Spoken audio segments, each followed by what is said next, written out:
तो see principle of management, तो very first you need to understand what is the meaning of principle, है ना। Principle का मतलब क्या होता है?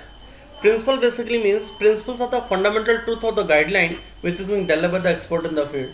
प्रिंसिपल क्या होते हैं? ये फंडामेंटल ट्रूथ होते हैं या वो गाइडलाइंस होती हैं जो किसी फील्ड के एक्सपर्ट क्या करते हैं, प्रोवाइड करते हैं, देते हैं, ठीक है। और सारे ले मैन जो होते हैं जो उस फील्ड में या उस प्रिंसिपल को वर्क कर रहे होते हैं वो उन फंडामेंटल ट्रूथ और गाइडलाइन को क्या करते हैं, फॉलो करते हैं।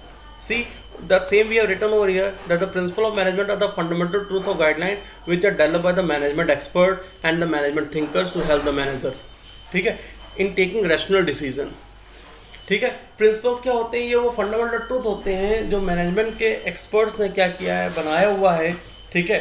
और ये एक तरह की गाइडलाइन है जो आज की डेट पे हर मैनेजर क्या करता है, सब फॉलो करता है अपने बिजनेस में मैनेजमेंट को परस्यू करने के लिए, है ना। तो पता है in the chapter of principal of management हमको दो इम्पॉर्टेंट प्रिंसिपल की स्टडी करनी है, एक्चुअली दो इम्पॉर्टेंट लोगों की स्टडी करनी है। एक है फ्योल्स, ठीक है, हेनरी फ्योल, और एक है हमारे एफ.डब्ल्यू. टेलर, ठीक है। तो Henri Fayols and F W. Taylor, इन्होंने क्या किया, इन लोगों ने मैनेजमेंट के प्रिंसिपल को डिराइव किया, ठीक है। और भी बहुत से मैनेजमेंट के प्रिंसिपल्स हैं लेकिन mainly the credit goes to Henri Fayol and F W. Taylor, ठीक है। तो हेनरी फ्योल ने 14 प्रिंसिपल मैनेजमेंट के डिराइव किए हैं, जनरेट किए अपने एक्सपीरियंस के बेसिस पे, अपने ऑब्जर्वेशन के बेसिस पे। इन्होंने 14 प्रिंसिपल मैनेजमेंट के डिराइव किए हैं और टेलर के जो प्रिंसिपल थे वो हमारे क्या है, साइंटिफिक प्रिंसिपल हैं। तो हम आज की क्लास में क्या करेंगे, अभी की क्लास में ये जो हमारे फ्योल्स के प्रिंसिपल हैं that is known as, they are also known as general principle of management, हम उनकी स्टडी करेंगे, ठीक है। तो देखो Henry Fayol he is also known the father of management studies, है ना।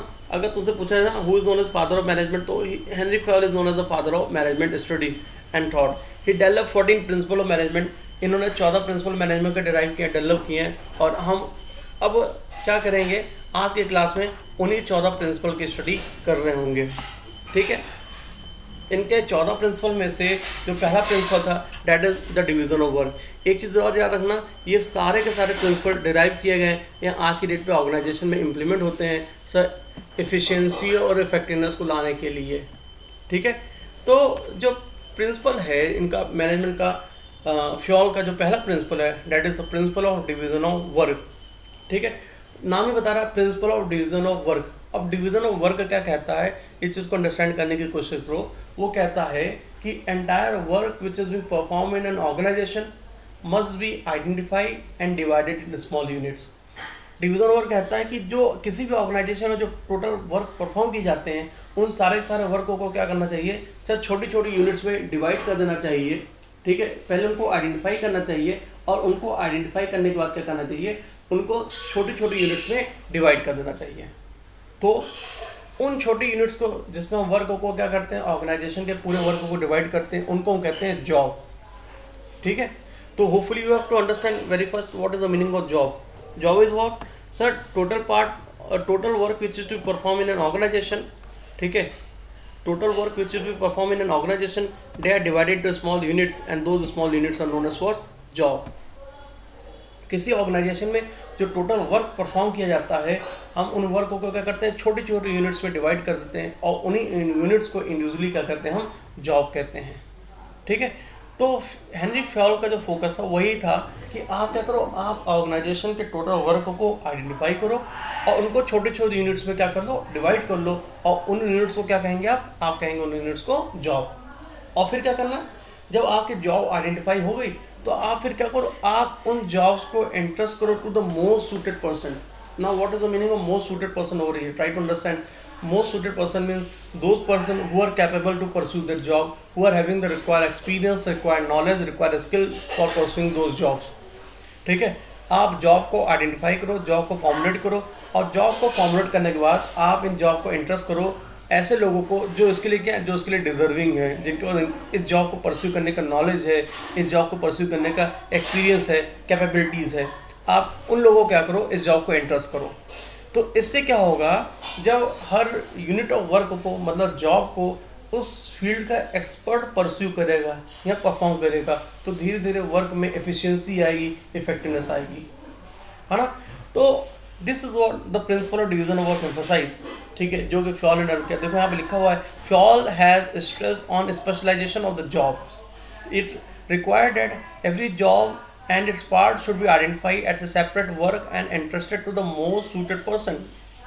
Qualities and quantity of production will improve if every job is assigned to the right person. आपके स्कूल में ऐसा होता है कि नहीं होता है? बिल्कुल ऐसा होता है।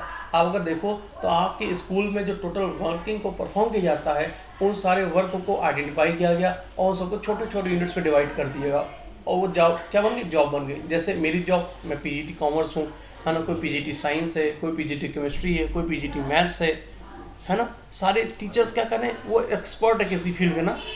तो आपके स्कूल ने भी यही किया कि वर्क को, टोटल वर्क को जो ऑर्गेनाइजेशन परफॉर्म किया जाता है उसको आइडेंटिफाई किया और उसको छोटे छोटे यूनिट्स में क्या कर दिया? डिवाइड कर दिया। और उन यूनिट्स को क्या कह दिया? जॉब कह दिया। और जॉब को फॉर्मुलेट करने के बाद अब उन जॉब को इंटरेस्ट किसको किया गया? सब to the most suited person, जो उस फील्ड के क्या थे? एक्सपर्ट थे। ठीक है, मुझे किस पोस्ट पे रखा गया? पीजीटी कॉमर्स के पोस्ट पे। मुझे क्यों नहीं मैथ का टीचर बना, पीजीटी मैथ बना दिया गया या पीजीटी साइंस बना दिया गया? Sir the reason being that, sir मुझे पीजीटी मैथ या साइंस इसलिए नहीं बनाया गया, द रीज़न बीइंग दैट क्योंकि मेरे पास उस फील्ड की रिक्वायर्ड नॉलेज, क्वालिफिकेशन या स्किल नहीं थी, है ना। मेरे पास स्किल किस फील्ड की थी? मेरे पास स्किल थी सर कॉमर्स की फील्ड की। मेरा ग्रेजुएशन, मेरा पोस्ट ग्रेजुएशन, मेरा बीएड, वो सारी स्टडी कहाँ की है? कॉमर्स की है। इसलिए मैं एलिजिबल हूँ कॉमर्स से रिलेटेड सब्जेक्ट को पढ़ाने के लिए, है ना। बाकी किसी दूसरे टीचर को पीजीटी कॉमर्स को नहीं रख दिया गया क्योंकि उनकी जो स्किल थी वो उस फील्ड में रिस्ट्रिक्टेड थी। तो जॉब्स को हम क्या करते हैं? To the most suited person को असाइन करते हैं। और ऐसा करने से क्या होता है? ऐसा करने से सब वर्क में एफिशिएंसी आती है। ठीक है, वर्क की क्वालिटी और क्वांटिटी दोनों इंप्रूव करती है।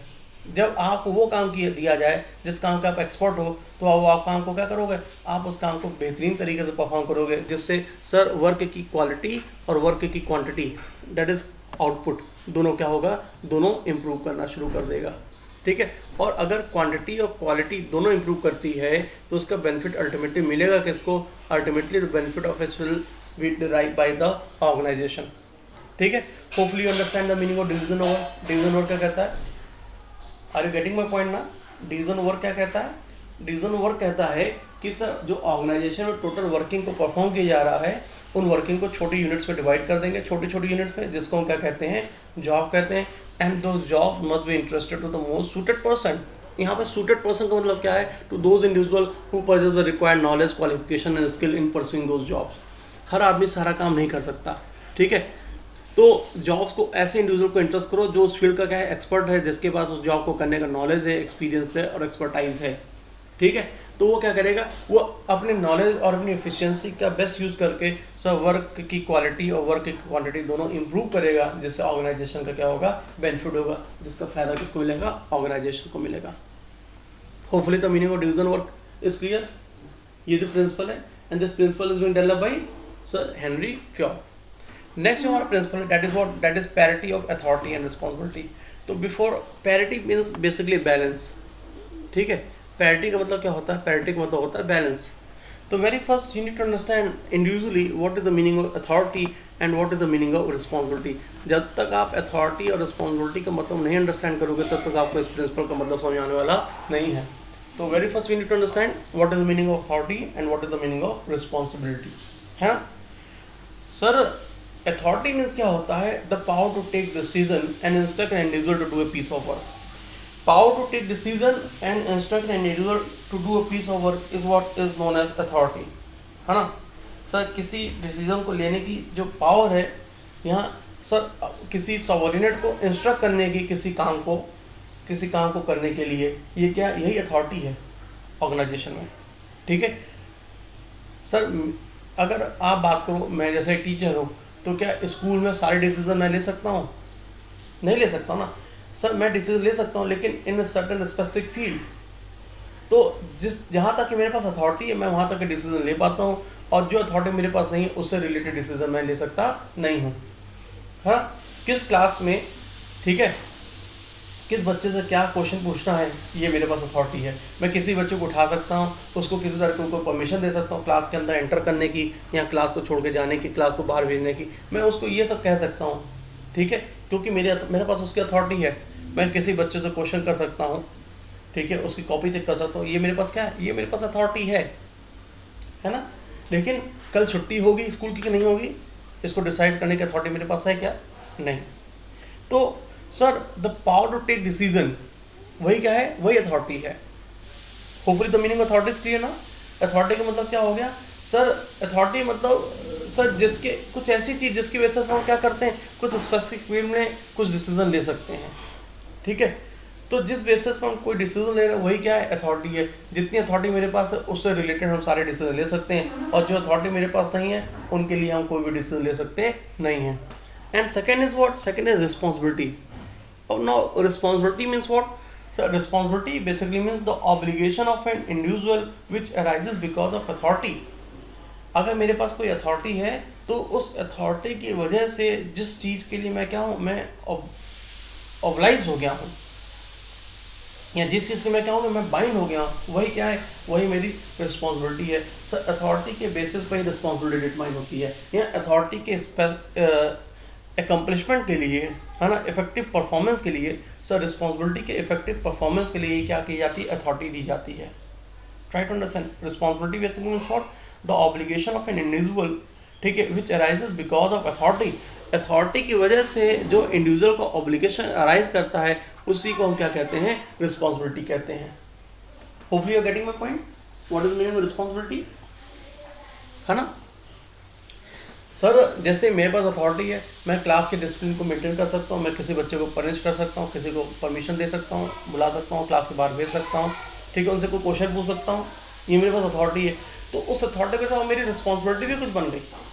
क्या बन गई मेरी रिस्पॉन्सिबिलिटी, कि सर उस अथॉरिटी की वजह से एक मेरी रिस्पॉन्सिबिलिटी ये बन गई कि सर मैं टाइमली अपने सिलेबस को क्या कर लूँ, कंप्लीट कर लूँ, मैं बच्चों को सारे सब्जेक्ट जो जो पढ़ाना वो उनको पढ़ा दूँ, ठीक है, उनकी टाइमली कॉपी चेक करूँ, ठीक है, ये एश्योर करूँ कि बच्चा अपने होमवर्क को टाइमली कंप्लीट कर रहा है कि नहीं कर रहा है, मैं ये एश्योर करूँ कि बच्चों को जो मैं पढ़ा रहा हूँ समझ आ रहा है कि नहीं आ रहा है। These are what sir, these are my responsibility. And why this responsibility arises, this responsibility arises for because of my authority. अगर मेरे पास अथॉरिटी नहीं होती तो मैं ना इन रिस्पॉन्सिबिलिटी को परस्यू कर सकता था और ना ये रिस्पॉन्सिबिलिटी मेरी अराइज करती। तो ये सारी के सारी रिस्पॉन्सिबिलिटी अराइज क्यों कर रही है, ये सारी रिस्पॉन्सिबिलिटी अराइज कर रही है मेरी अथॉरिटी के वजह से। होपफुली क्लियर है। Hopefully now you are getting the meaning, or you are understanding the meaning of authority and responsibility. Authority means power to take decision, whereas responsibility means what, obligation which arises because of authority. Authority की वजह से जो responsibility arise करके ना, जो obligation arise करे वही क्या हमारी responsibility है ना। तो फ्यॉल साहब ने क्या कहा, फ्यॉल ने कहा that there must be a balance between the authority and responsibility. फ्यॉल ये कह रहे थे कि authority और responsibility में क्या होना चाहिए, बैलेंस होना चाहिए, दोनों में बैलेंस।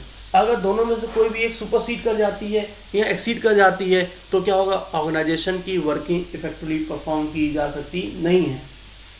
अब ट्राई टू अंडरस्टैंड, जैसे कि सर हमने ऑर्गेनाइजेशन में काम करने में किसी वर्कर को रिस्पॉन्सिबिलिटी तो बहुत ज़्यादा दे दी, लेकिन उस रिस्पॉन्सिबिलिटी को इफिशिएंटली परफॉर्म कर पाए इसलिए हमने अथॉरिटी नहीं दी है।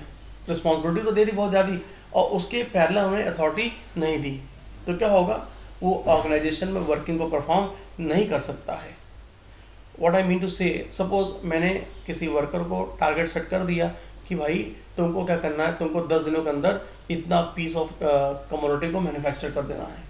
मैंने उसको टारगेट उसके लिए सेट कर दिया, उसकी रिस्पॉन्सिबिलिटी सेट कर दी, क्या कि आपको क्या करना है, आपको 10 दिनों में 100 पीस इस यूनिट को बना देना है। तो उसकी रिस्पॉन्सिबिलिटी फिक्स हो गया कि उसको 10 दिन में क्या करना है, 100 पीस बना के तैयार कर देना है।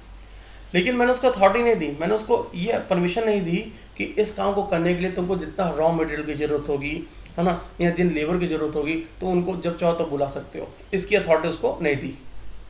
रिस्पॉन्सिबिलिटी दे दी कि आपको क्या करना, आपको 10 दिन में 100 यूनिट्स कमोडिटी की मेंटेन करना, बना के तैयार करना, मैन्युफैक्चर कर देना है। लेकिन मैंने उसको रिस्पॉन्सिबिलिटी नहीं दी, सॉरी उसको मैंने अथॉरिटी नहीं दी, अथॉरिटी में उसको पावर नहीं दिया कि इस काम को करने के लिए तुमको जितने लोगों की ज़रूरत हो तुम उनको बुला सकते हो, या तुमको जितने रॉ मटेरियल की ज़रूरत हो उसको मार्केट से परचेज कर सकते हो या स्टोर से विड्रॉ कर सकते हो।